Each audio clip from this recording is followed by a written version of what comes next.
Robert T. Clark and James D. Bales wrote an interesting and heavily documented book, small little book, entitled Why Scientists Accept Evolution. It contains numerous letters written by Darwin, by Huxley, by Spencer, and other early evolutionists. And it points out that these men indicated in their own letters, by their own admission, in their own words, that because of their hostility toward God and their bias against the supernatural, they jumped at the doctrine of evolution. Sir Julian Huxley, who lived from 1887 to 1975, was one of the world's leading evolutionists. He was an evolutionary biologist. He was the first person, in fact, who coined the term modern synthesis or modern Darwinian synthesis. Understand modern evolutionary synthesis, the idea that we take the origin of the species and its idea of natural selection. We take genetic mutations, and neither one work on their own, but maybe if we put them together, we can get evolution. He's the one who coined that term and helped develop that theory and was a major proponent for it. He was the first president of the British Humanist Association. He was a eugenicist as well. He was actually president of the British Eugenics Society from 1959 to 1962. Now, if you don't know what eugenics are, eugenics is basically the idea that Hitler used to say that we need to annihilate lower races and bring about human evolution of the higher races. And so it's the idea of genocide or controlling birth rates or sterilizing people or whatever. Now, the dates are what's so interesting there, because most people walked away from eugenics after World War II. But here he is in 1959 to 1962, he is leading a eugenics organization. He was the first director and head of UNESCO, which is the United Nations Educational, Scientific, and Cultural Organization. He was a descendant of Thomas Huxley. Thomas Huxley was Darwin's bulldog, he was often called.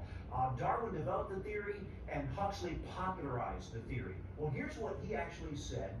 And Dr. Kennedy, who I just mentioned, was actually watching a talk show with him on there and got the quote, because here's what he actually said on a talk show. Listen to this. I suppose the reason we leaped at the origin of the species, that is, at Darwin's book, was because the idea of God interfered with our sexual mores. So in other words, if there's a God, we can't sleep with whoever we want to, whenever we want to, with no fear of commandments or judgment. We simply reject the moral commandments of God, and therefore we reject the existence of God. He admitted that openly. Now, I want to give you a couple of other thoughts before we move on from this entire topic. I mentioned 7 reasons for rejecting evolution and believing in a young earth creationist view. But I want to mention one more that I think is very important, and that is one that I think should wake everyone up. And that is that many years ago, when we first began to develop the ability to study and to actually take the DNA and read the DNA, it was believed by evolutionists that we now have the tool to prove evolution once and for all. Because if creature A evolved into creature B, into C, into D, and so forth, even if there are gaps between those, then you should be able to see the genetic trail. In other words, if evolution is taking place by mutations, then you should see that, well, this mutated into this, mutated into this, mutated into this, and we should have proof of evolution. And decades ago, studies were first being able to be done studying that issue, and the conclusion was overwhelming. There is no evolutionary trail in the DNA. None whatsoever. Whether we're talking about a fungus, or whether we're talking about a plant, or whether we're talking about insects or birds, or whether we're talking about fish or mammals, or whether we're talking about humans, we are all equally distant from one another when it comes to any evolutionary trail. The result of that study was a book by Michael Denton years ago called Evolution: A Theory in Crisis. Now, he was an evolutionist.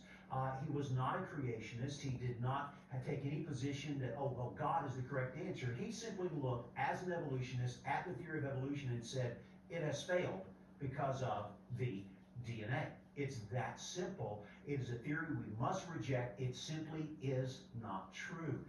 This book was such a powerful message that it really is the key work that helped launch most of the people who are in the intelligent design movement today looking at that same evidence. Now, this has been going on for decades. He does have a newer book, Evolution Still a Theory in Crisis. At the end of this book, by the way, he actually said that evolution has been completely proven false, but until we come up with another theory, we're just we don't know what happened. So understand, he wasn't willing to move toward faith in God or the idea that Genesis might be true or anything like that. Over the years, he has moved a little bit more toward the direction of intelligent design.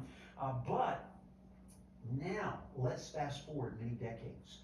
We have much more ability to study the DNA in much more detail.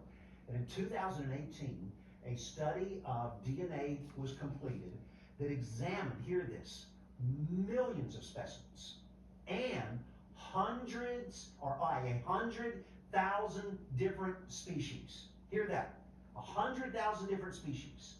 Was it just that decades ago we didn't have the technology, we didn't examine enough? Now we would surely find the evolutionary trail in the DNA. What was the conclusion? 3 startling conclusions came from this study. And this is published in the Journal of Evolution. Now I want you to hear these 3 startling, amazing facts. Number 1, nothing is related in the DNA. Every single type or kind of creature on Earth, whether we're talking about bacteria all the way to man, whatever you want to talk about, we are all equally distant. Every creature arose independently of every other one. There is no evolution in the DNA. Number 2, everything, all the DNA of all these creatures is the same age. Now, I think they're off on how they calculated what that age is, and there's some limitations to that, but that's not the issue. All those side issues don't matter. What matters is they're all the same age. So everything is not related, and everything arose at the same time.